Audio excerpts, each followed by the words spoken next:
The world is currently grappling with an escalating climate crisis, marked by extreme weather events that are wreaking havoc globally. It appears that the day we all feared, the challenge of survival, is upon us. And it looks like it's already begun in North America's Mexico City. Mexico City is one of the largest and most densely populated cities globally, and it's facing an imminent water crisis. The region's water levels have plummeted to historic lows due to prolonged droughts, diminished rainfall, and soaring high temperatures. While global warming is to blame for this unfortunate situation, humans and their activities are the root cause of it. The residents of Mexico City might soon forget how proper running water looks like. They only get running water once in a few days for an hour or two, and after that, their taps run dry.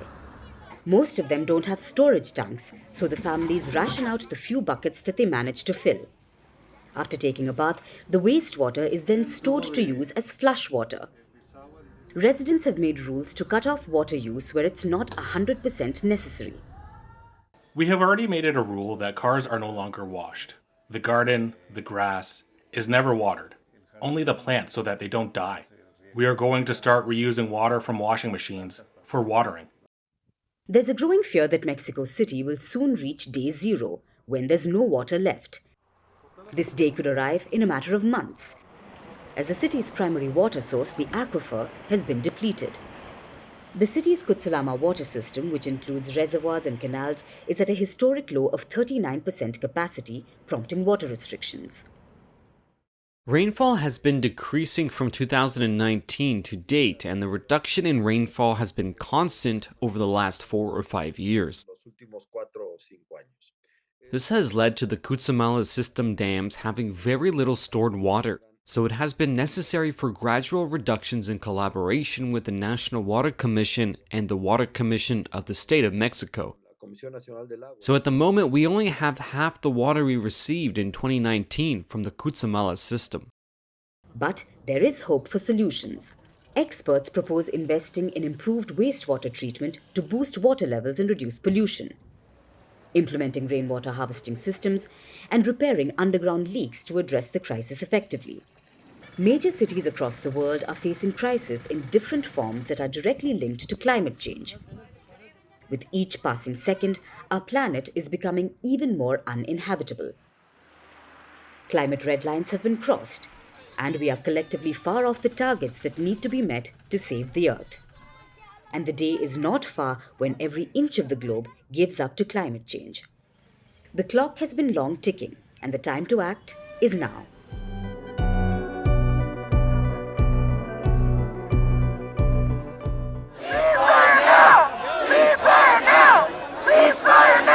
Violent protests outside the Democratic National Committee's Washington headquarters, forcing top House Democrats to be evacuated from the building. You can see from the video just how intense this clash was outside the DNC headquarters between Capitol Police and around 150 protesters from these progressive Jewish organizations that for weeks now have been leading these ceasefire protests across the country. And look, organizers told me they had planned to block entrances to the DNC building, and they wanted to force those Democratic members of Congress, including the leadership, the names you mentioned, Jeffries, Clark, and Aguilar, to walk out in front of them and be confronted by protesters with chants and with calls for a ceasefire in Gaza. But this scene really intensified. It blew up before we even got to that point, and those members of Congress had to be urgently evacuated from the building. Now the two sides, police and these protest groups, are really pointing fingers at each other, blaming the other for escalating the situation.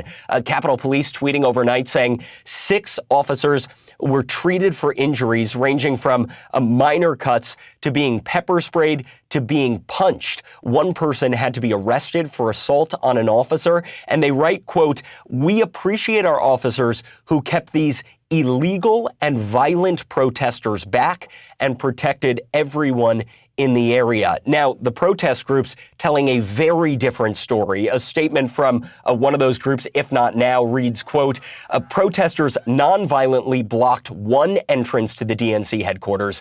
Police violently attacked them, causing over 90 injuries, including being pepper sprayed, minor cuts, and dragged by the hair."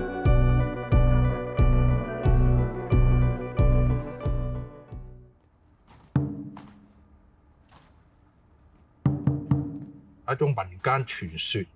喺個皇宮入邊咧，突然間有一日發生好多事，就有人病，有人過咗身，好多邪道嘢。咁啊有一日，一個和尚就帶個水獅出嚟，咁啊就喺嗰個皇宮入邊行一兩個圈，嗰啲邪惡嘢一見到個水獅咧就驚啦，即刻就離開晒啦。冇幾耐之後咧，大家嗰啲邪惡啲嘢、邪術啲嘢又翻嚟，和尚同埋水獅，突然間消失唔見咗。有人話：不如我哋用個紙摘個獅頭出嚟。咁點知做一做之後咧，真係嗰啲邪嘢冇咗啦，走咗啦。咁啊之後咧，皇宮就乜事都冇啦，好安全。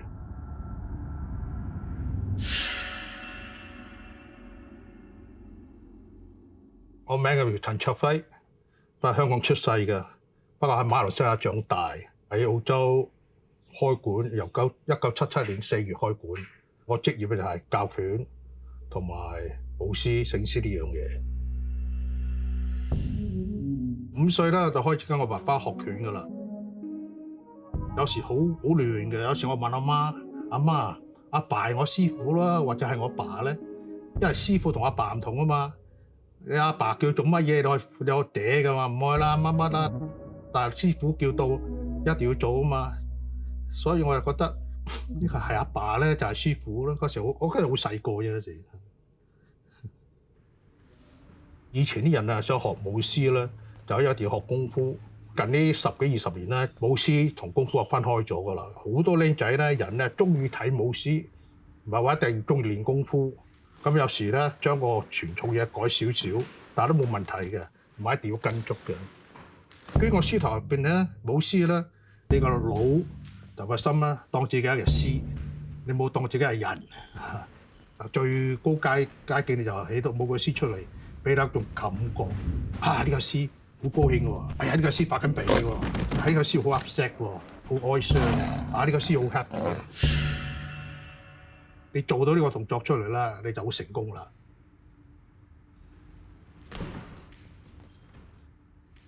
宮中獅就係梅花樁，你有時啲功夫你有睇過。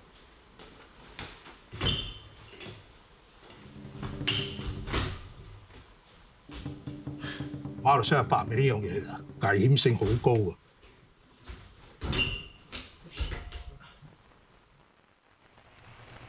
舞獅嘅文化以前係屬於一種我哋精神啊、辟邪啊、祝福啊，傳統嘢點都會有變㗎啦。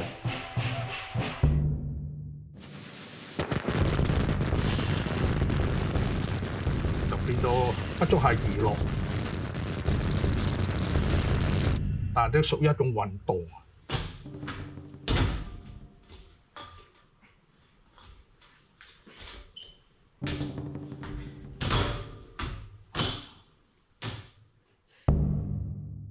以前早期咧，舞獅有3種顏色，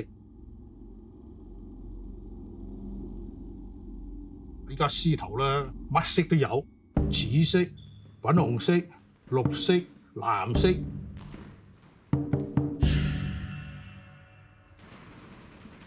有一種獅叫做出殯用嘅獅，個鼓咧同埋跳法咧都唔同嘅，佢慢慢一步行，頭耷耷，頭耷耷，頭耷耷。咁啊，舞完獅之後啦。咁我獅頭要燒㗎啦。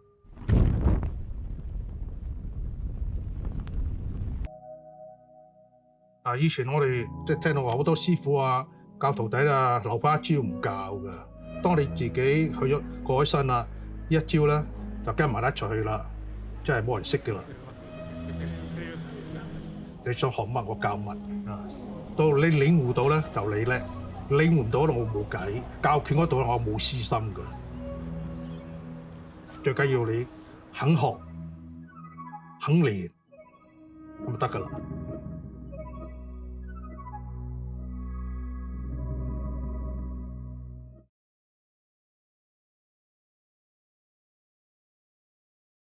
It's the largest nuclear power plant in Europe. The Russian-controlled Zaporizhzhia. Zaporizhzhia plant. Zaporizhzhia. Zaporizhzhia. La planta nuclear de Zaporizhzhia. And it's situated in the middle of a battlefield. Isolated on the front line in eastern Ukraine. Do we risk a repeat of the Chernobyl disaster? Or are we casualties in a frenzied information war? It is just terrible. It is an emergency situation that we've never seen before. Fear-mongering, irresponsible, it just isn't real. It's difficult to imagine a worse place for a nuclear reactor, let alone 6 of them. It's a huge piece of infrastructure, and the Ukrainians and the Russians have both been fighting for control. But is that something we really need to worry about? Well, some people say a major incident at the facility could be catastrophic. People like the staff who work there. It will be so bad that I don't know even how to explain to you how bad it will be. The level of radioactive pollution and, most importantly, the contamination will spread across thousands of square kilometers of land and sea.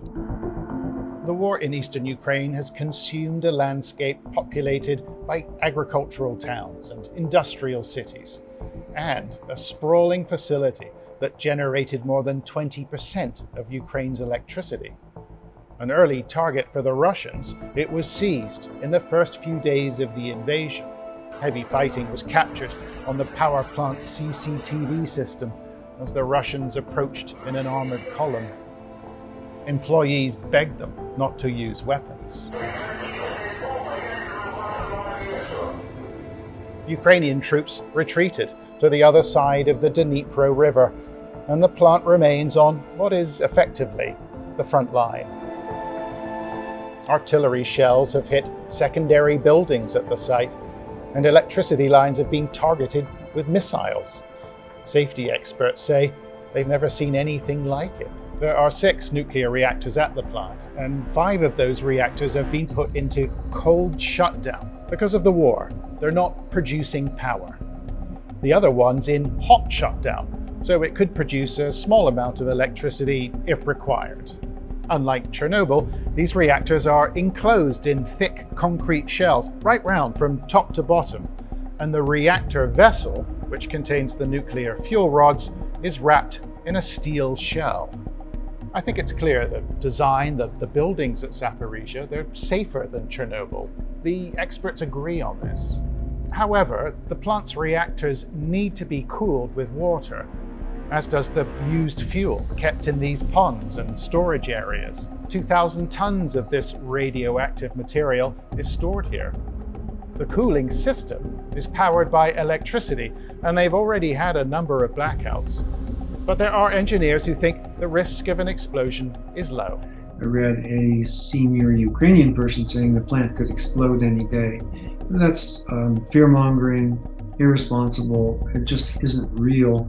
And if the plant were to suffer the worst accident one can think of, someone drops a real military bomb on it, it's still hard to compare it even to Chernobyl. It's just not going to be like that. It might be like Fukushima, which didn't kill anybody. A major nuclear power facility in the middle of a war zone, operated by people from both sides in the conflict. Sounds like a nightmare, right? Well, a lot has already been done to reduce the risk, and international inspectors have been given access to the site. But if we've learned anything from this conflict, the unthinkable doesn't mean impossible.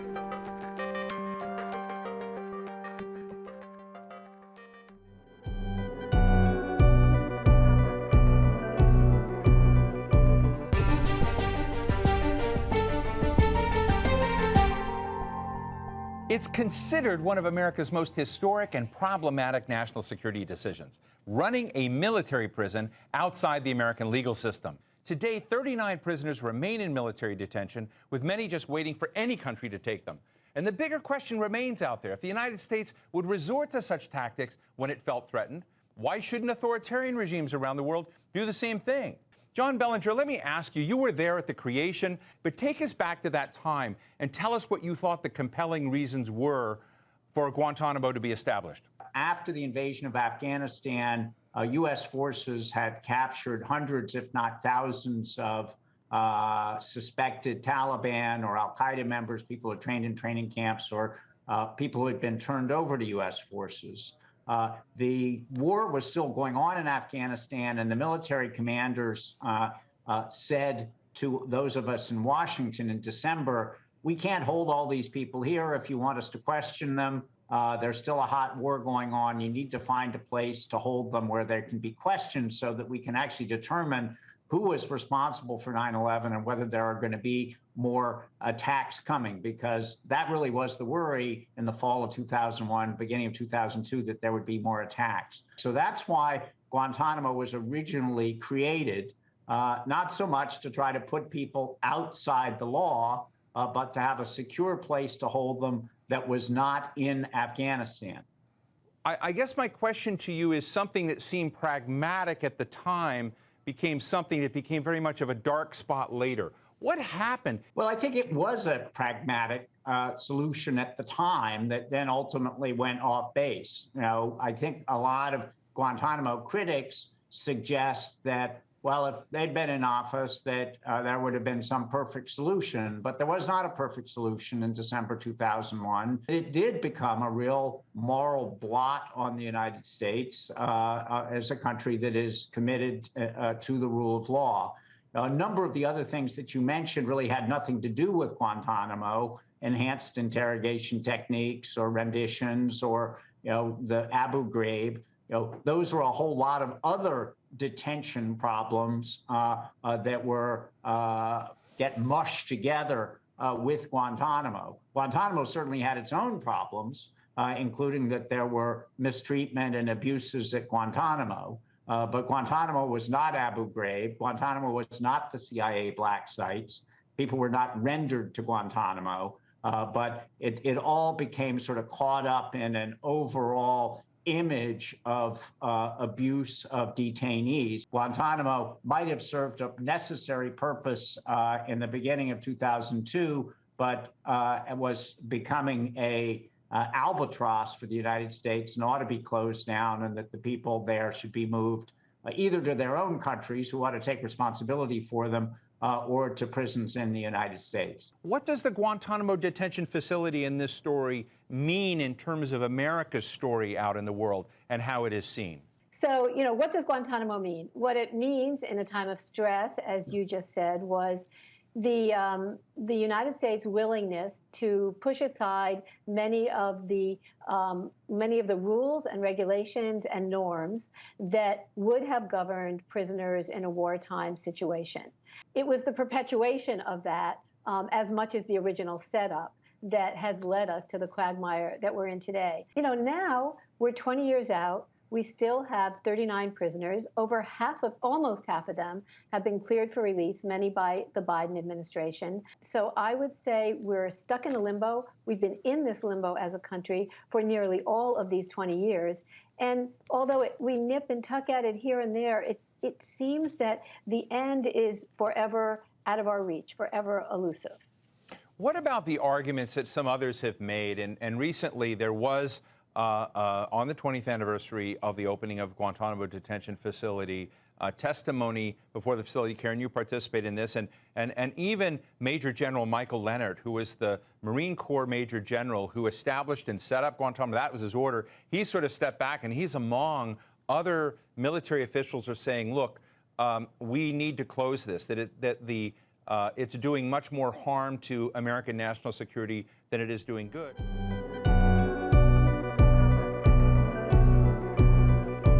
I'm happy to share with you that starting in August this year, the Albert Einstein College of Medicine will be tuition-free.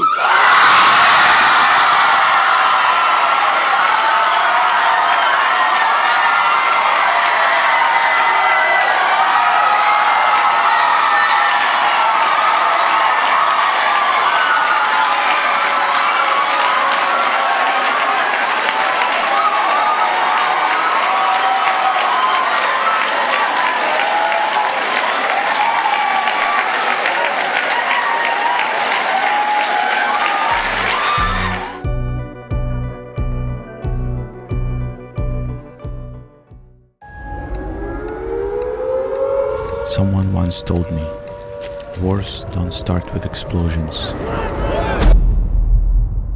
They start with silence.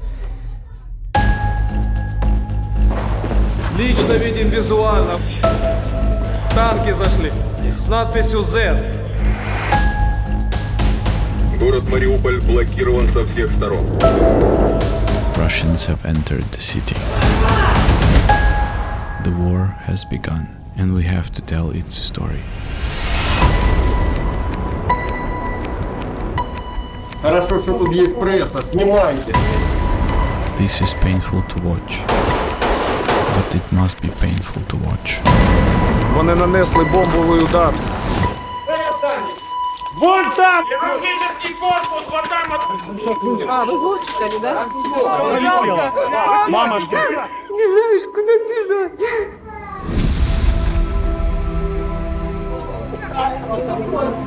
Чего расстраиваешься? Не хочу, чтобы я умирала. Репортажи ваши разошлись. Конечно, огромное дело сделать. Они столько пережили с мамами. If the world saw everything that happened in Mariupol, it would give at least some meaning to this horror. My brain will desperately want to forget all this. But the camera will not let it happen.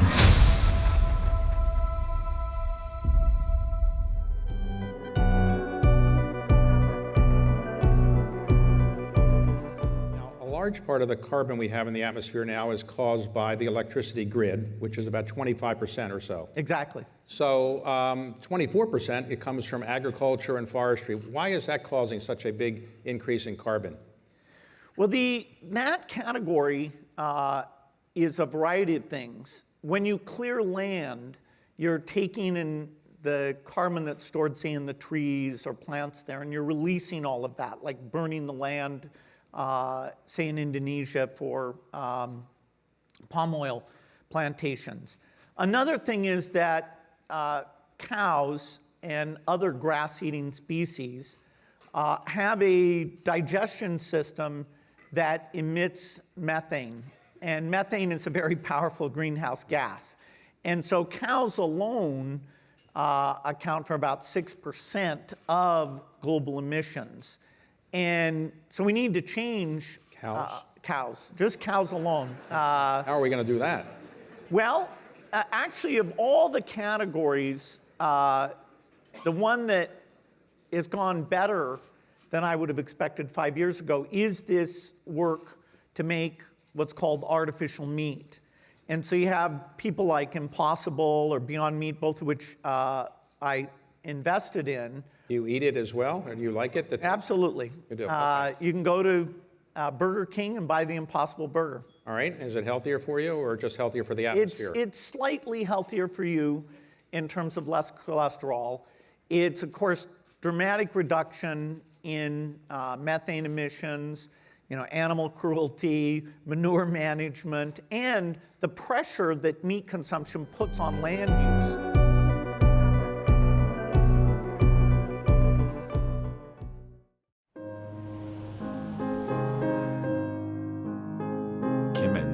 Front line for Taiwan during the Chinese Civil War. But it was still a shock to see that China is literally right there.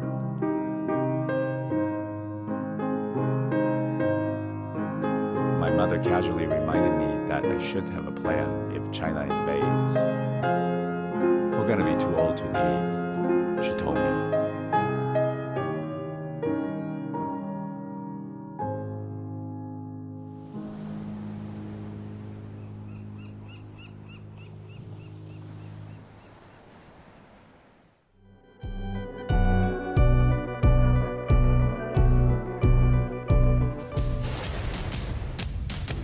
Donald Trump had a rough week. Friday, he was hit with a more than $350 million penalty for fraud in New York. So how did he spend the weekend? By going to a sneaker convention in Philadelphia to promote his new Trump-branded sneakers. They are painted gold. They are named Never surrender high tops. I can't make this up, guys. And they sell for just under $400. And if you're curious, the average price of a pair of sneakers is around $130. The shoes, they aren't even made by a Trump company, actually, but he does likely get a cut of the revenue because of a licensing agreement, something Trump finds himself in need of more and more these days. Joining me now is Jennifer Palmieri, former White House Communications Director for President Obama, and Mark McKinnon, former advisor to both George W. Bush and John McCain. Both were co-hosts of Showtime's The Circus. Good to see you both. Mark, these shoes, they were reportedly sold out within hours, actually. What do you make of this? If this is what he's got to do to pay his legal bills, I guess it tells you something. But, you know, I don't know a lot of people that are looking for a president that's hawking shoes, but maybe there are a few out there, at least enough to sell out the ones that they had. These are antics, Jennifer, and Donald Trump's base, they love these antics. The base, about 35, maybe 40% of Republican Party apparatus. But let's talk about independent voters. You know, we are barreling towards the general election as we get ready to shift. I don't think independent voters necessarily look favorably upon these types of antics. Yeah, and it is, you know, it was such a tell, Simone, when he talked about the sneakers on Saturday night, that he was definitely doing it to pay for his legal bills, because he was going on and on to congratulate the team that he had that had been working on the sneakers for a very long time. This has been in the works for a very long time. Anytime he's congratulating somebody else or people who work for him and goes on and on about something, you know, he's super defensive. This is obviously a move that he did to try to pay for his legal bills. And you know, it's the E. Jean Carroll decision. It's the New York State decision that's going to cost him $450 million, the 91 indictments. We haven't even really started the first criminal trial yet. That's going to be going on, and then, you know, over the course of the next 6 months, and you can see this starting to pile on top of him. And yeah, independent voters, this is not what they're looking for.